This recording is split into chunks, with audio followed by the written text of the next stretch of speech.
बच्चों, पिछले वीडियो में मैंने आपको पृथ्वी से अग्नि तक यह पाठ समझा दिया था और उसका स्वाध्याय भी समझा दिया था।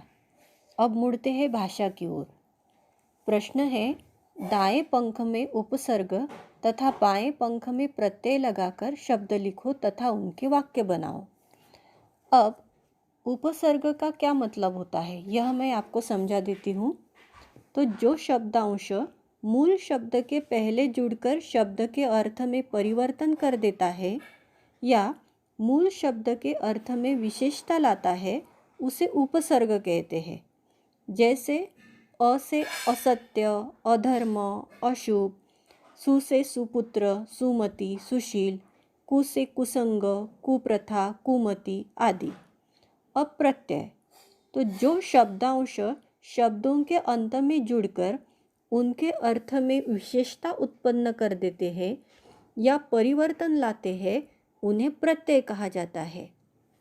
जैसे विदेश में ई जोड़ने पर विदेशी, नागपुर में ई जोड़ने पर नागपुरी, वीर में ता जोड़ने पर वीरता, मधुर में ता जोड़ने पर मधुरता, दया में वान जोड़ने पर दयावान, गुण में वान जोड़ने पर गुणवान आदि। अब यहाँ पर उदाहरण के तौर पर दिन यह शब्द दिया है, इसे प्रति यह उपसर्ग लगाने के बाद शब्द हो गया प्रतिदिन और इसका वाक्य में प्रयोग मैं प्रतिदिन खेलता हूँ। और दिन को भर यह प्रत्यय लगाने पर शब्द हो गया दिन भर, वाक्य हो गया दिन भर नहीं खेलना चाहिए। अब दूसरा शब्द दिया है नम्र, इसे वि उपसर्ग लगाने पर शब्द हो जाता है विनम्र और वाक्य अंकिता बड़ी विनम्र लड़की है। और नम्र को ता यह प्रत्यय जोड़ने पर शब्द हो गया नम्रता, वाक्य हमें अपने माता पिता के साथ नम्रता से बात करनी चाहिए। फिर शब्द है डर, इसे नि यह उपसर्ग लगाने पर शब्द हो गया निडर, वाक्य अनु एक निडर लड़की है। फिर उसे डर को पोक यह प्रत्यय लगाने पर शब्द हो गया डरपोक, वाक्य रुचिका एक डरपोक लड़की है।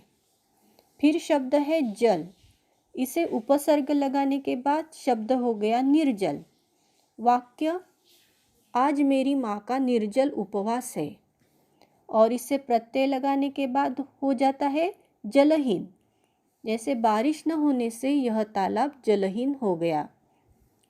फिर शब्द है साहस, इसे उपसर्ग जोड़ने के बाद शब्द हो गया दुस्साहस, वाक्य इस तालाब में तैरने का दुस्साहस मत करो और प्रत्यय लगाएंगे तो शब्द हो जाता है साहसी, वाक्य रमेश बहुत साहसी है। फिर शब्द है सत्य, इसे अ यह उपसर्ग लगाने पर शब्द हो गया असत्य, वाक्य गांधी जी कभी असत्य नहीं बोलते थे और वादी यह प्रत्यय लगाने पर शब्द हो गया सत्यवादी, वाक्य राजा हरिश्चंद्र सत्यवादी नाम से प्रसिद्ध है। तो इस प्रकार आपको ये जो दिए गए शब्द है उनको उपसर्ग और प्रत्यय लगाकर शब्द बनाने हैं और उनके वाक्य बनाकर आपकी नोटबुक में लिखने हैं।